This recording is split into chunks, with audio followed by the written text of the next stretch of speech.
नमस्कार साथियों। साथियों, राजस्थान के प्रसिद्ध दुर्ग चल रहे हैं अपने। उस प्रसिद्ध दुर्गों में आज हम पढ़ेंगे जो आपके एग्जाम में क्वेश्चन पूछा जा सकता है इसी दुर्ग से, तो वो है अंचलगढ़ का दुर्ग। साथियों, अंचलगढ़ का दुर्ग आबू दुर्ग भी कहा जाता है और आबू पर्वत पे है। आबू पर्वत पे है। माउंट आबू सिरोही में है। कहाँ पे है? माउंट आबू जो सिरोही जिले में है। माउंट आबू सिरोही जिले में। और इसी दुर्ग के बारे में आज हम चर्चा करेंगे। अगर आपसे पूछा जाए कि माउंट आबू पे कौन सा दुर्ग है, तो आबू दुर्ग, अंचलगढ़ का दुर्ग, या इसको और नामों से भी जाना जाता है, जैसे अरबुंदाचल दुर्ग भी कहा जाता है। अब साथियों, जो आबू दुर्ग है इसकी क्या क्या विशेषता है, क्या क्या एग्जाम में पूछा जा सकता है। सबसे पहले आपसे पूछा जा सकता है कि अंचलगढ़ का दुर्ग कौन सी पहाड़ी पे है या कौन से पर्वत पे है। तो आपको याद होना चाहिए आबू पर्वत, अर्बुदागिरी पर्वत या अर्बुदाचल पहाड़ी पर। अब साथियों, आबू अर्बुदा आपको याद रह जाएगा। आबू दुर्ग, अंचलगढ़ दुर्ग, अ से शुरुआत इसकी है और अ से शुरुआत इसकी है और अ से शुरुआत ही इस पर्वत की है। आबू पर्वत, अर्बुदा गिरी पर्वत, अर्बुदाचल पर्वत, और इसी पे अ से शुरू अर्बुदा माता का मंदिर भी यहाँ पर है। क्या है? अर्बुदा माता का मंदिर। इसके निर्माण की बात करते हैं तो साथियों 9वीं शताब्दी ईस्वी में, 9वीं 10वीं शताब्दी ईस्वी में परमार शासकों द्वारा इसका निर्माण करवाया गया था, लेकिन पुनर्निर्माण इसका महाराणा कुंभा ने 1452 ईस्वी में करवाया गया है। अगर आपसे पूछने जाए कि अंचलगढ़ दुर्ग का पुनर्निर्माण किसने करवाया, अगर ऐसे एग्जाम में आए तो महाराणा कुंभा।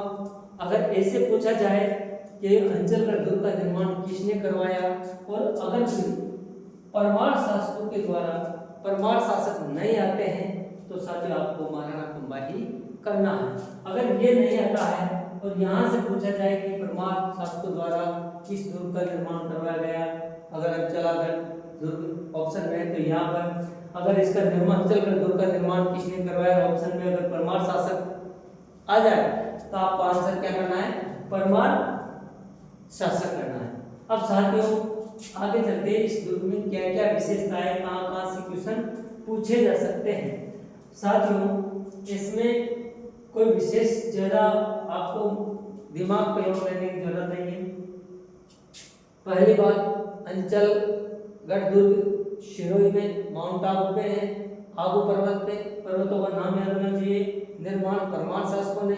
अगर पुनर्निर्माण की बात की जाए 1452 ईस्वी में कुंभा द्वारा करवाया गया। इस दुर्ग में एक मंदिर है, उस मंदिर का नाम अंचलेश्वर महादेव मंदिर है। ऐसे शुरू हो रहा है, सब कुछ ज्यादातर आ रहा है। अंचलेश्वर मंदिर जो महादेव जी का मंदिर है, साथ ही एकमात्र ऐसा मंदिर है जिसके पैर, शंकर भगवान के पैर के अंगूठे की पूजा की जाती है। अगर एग्जाम में पूछ लिया जाए कि शंकर भगवान के पैर के अंगूठे की पूजा कहाँ की जाती है, तो साथियों अंचलेश्वर महादेव मंदिर माउंट आबू सिरोही में जो अंचलगढ़ दुर्ग में स्थित है वहाँ पर की जाती है। वेरी वेरी मोस्ट इम्पोर्टेंट है, आपको याद होना चाहिए कि अंगूठे के, शिव के अंगूठे की पूजा किस दुर्ग में की जाती है, किस मंदिर में? अंचलेश्वर महादेव मंदिर अंचलगढ़ दुर्ग में। अब साथ बात करते हैं, यहाँ पर भौराथल एक जगह है। भौराथल क्या है पूछा जा सकता है। भौराथल कहाँ है? तो अंचलगढ़ दुर्ग में। क्या है? तो साथी ये वह स्थान है जब महमूद बेगड़ा ने सिरोही माउंट आबू इस दुर्ग पर हमला किया, तो देवी, ऐसे कहा जाता है, कहावतों में है कि देवी प्रकोप की वजह से मधुमक्खी के एक झुंड में महमूद बेगड़ा की सेना पर भयंकर हमला किया, जिससे महमूद बेगड़ा की सेना में त्राहिमाम मच गया और वो छोड़कर भाग गई। उस स्थान को क्या कहा गया है? भौराथल। उसे क्या कहा गया है? भौराथल कहा गया है। महमूद बेगड़ा पर मधुमक्खियों ने जिस स्थान पर हमला किया उस स्थान को भौराचल कहते हैं। और ये भौराचल कहाँ है? माउंट आबू सिरोही के अंचलगढ़ दुर्ग में। अब साथियों इस दुर्ग में एक विशेषता क्या है कि सावन भादो क्या है, एक स्थान है सावन भादवा के नाम से, जहां पर कुंभा की और उद्दा की मूर्तियां लगी हुई है।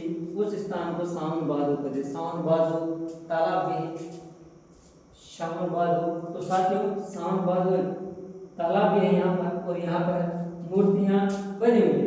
अब साथियों इस दुर्ग में जल स्रोत की बात करते हैं तो इसमें सावन भादो एक झील है, यहाँ पर सावन भादो एक झील है, और कपूर सागर एक तालाब है। कहाँ पे है? अंचलगढ़ दुर्ग में। साथियों इस दुर्ग में ओखी रानी का महल, जो महाराणा कुंभा की रानी थी, ओखी रानी का महल इसी दुर्ग में स्थित है। ओखी रानी का महल राणा कुंभा की रानी थी। भर्तरी की गुफा भी इसी दुर्ग में स्थित है। भर्तरी की गुफा अगर पूछ लिया जाए कि भर्तरी की गुफा कहाँ स्थित है तो अंचलगढ़ दुर्ग आपको याद रखना चाहिए। भृंगु ऋषि का आश्रम भी अंचलगढ़ दुर्ग में स्थित है। अब एग्जाम में पूछा जा सकता है भृंगु ऋषि का आश्रम किस दुर्ग में है? अंचलगढ़ दुर्ग में। ओखी रानी का महल कहाँ है? अंचलगढ़ दुर्ग में। साथ भर्तरी की गुफा कहाँ है? अंचलगढ़ दुर्ग में। सावन भादो कहाँ है?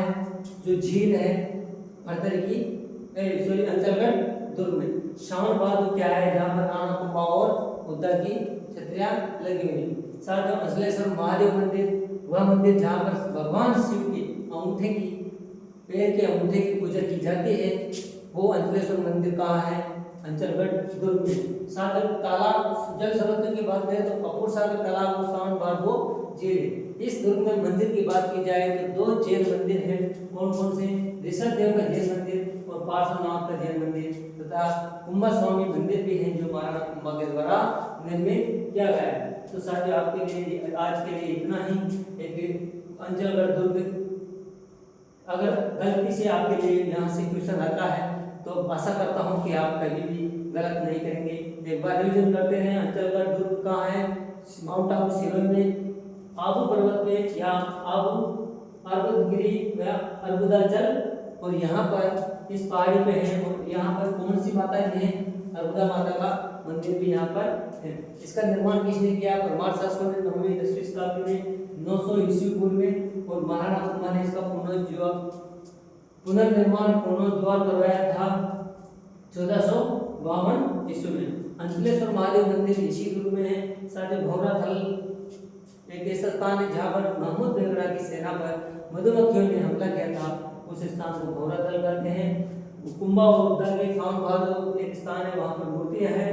और दुर्साहाड़ा के पीतल की मूर्ति, साथ ही इसी दुर्ग में दुर्साहाड़ा की एक पीतल की मूर्ति स्थित है।